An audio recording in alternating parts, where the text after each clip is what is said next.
overturn canoes and drown men in its fury. I smiled at the idea, but that night as the wind howled through the pines and the river's surface churned in the moonlight, I wondered if their tales held more truth than my reason could allow. Henry Hudson.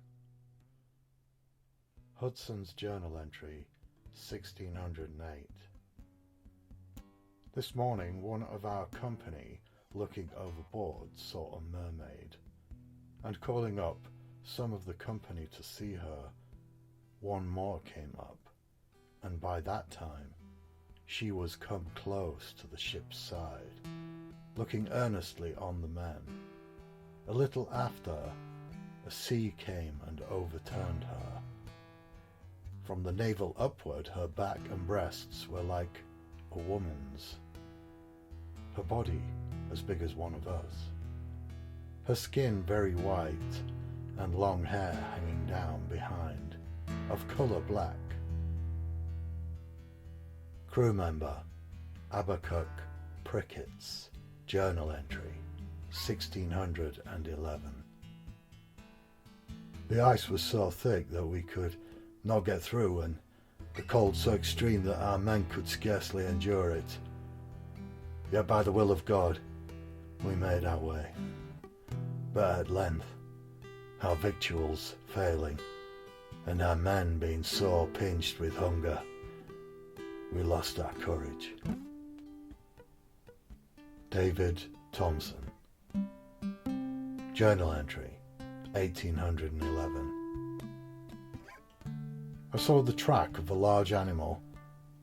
Has 4 large toes, about 3 or 4 inches long, and a small nail at the end of each. The ball of his foot sank about 3 inches deep than his toes. The hinder part of his foot did not mark well. The hole is about 14 inches long by 8 inches wide, and very much resembles a large bear's track. It was in the rivulet, in about 6 inches of snow.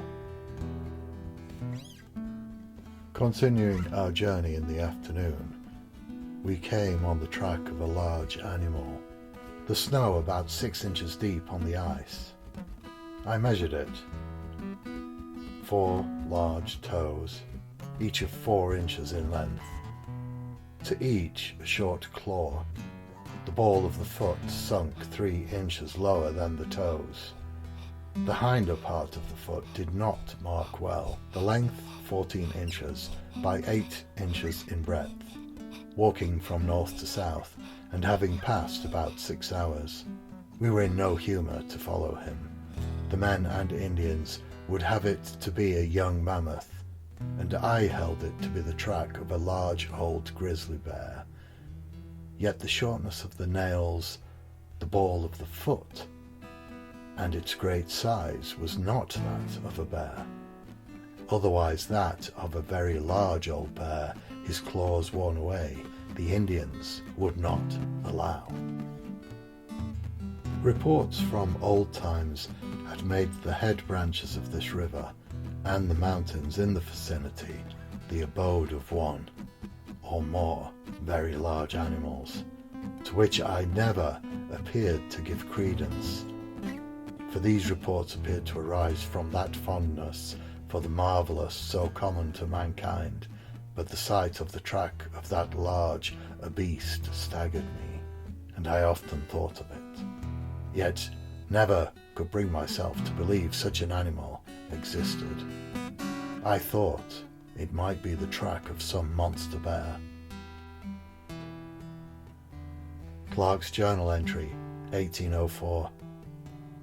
Last night we were all alarmed by a large rustling noise among the bushes, preceded by a loud noise like a growl and some whistles, and a noise like a dog.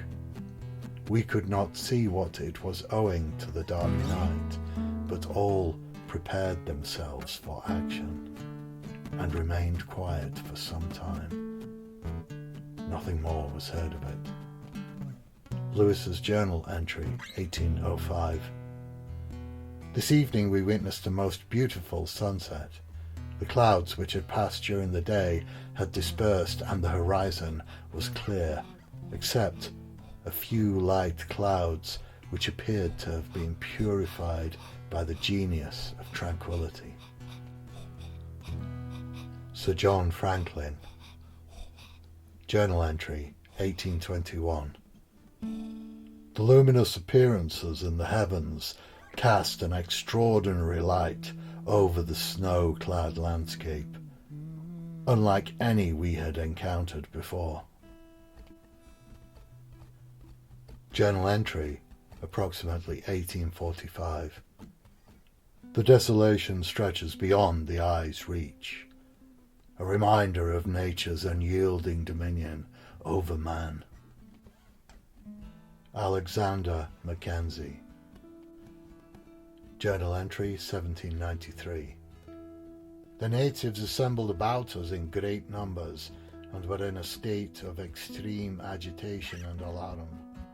They immediately began to rub us with their hands and to blow upon us as a ceremony necessary to secure us.